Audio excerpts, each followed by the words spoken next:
আসসালামু আলাইকুম, ডক্টর অরিতি বলছি, কনসালটেন্ট হিসেবে আছি। আজকের ভিডিওটি একটি সচেতনামূলক ভিডিও, যার উদ্দেশ্য হচ্ছে অ্যাওয়ারনেস ক্রিয়েট করা। রিসেন্ট টাইমে আমি অনেকগুলো থাইরয়েড পেশেন্ট পেয়েছি যাদের সমস্যা ছিল নেক সোয়েলিং, মানে হচ্ছে ওনাদের থাইরয়েড গ্ল্যান্ডটা ফুলে গিয়েছে, যেটাকে আমরা গয়টার অথবা গলগণ্ড রোগ হিসেবে জেনে থাকি। এর নাম্বার ওয়ান রিজন হচ্ছে রং ডায়াগনোসিস, মানে তাদের রোগটি ঠিকমতো শনাক্ত করা হয়নি।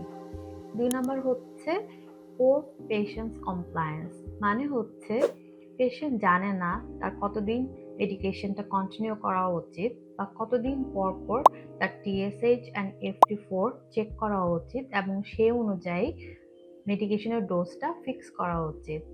আমরা জানি হাইপারথাইরয়েড অথবা হাইপোথাইরয়েড ২ কারণেই গয়টার হয়ে থাকে।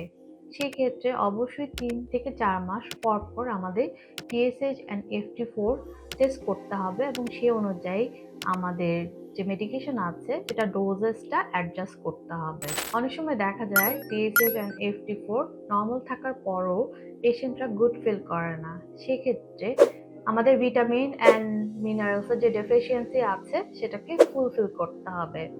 সেক্ষেত্রে আমরা ভিটামিন ডি অথবা সেলেনিয়াম, জিঙ্ক অথবা আয়রনের যদি ডেফিসিয়েন্সি থেকে থাকে সেটাকে আমরা ফুলফিল করব।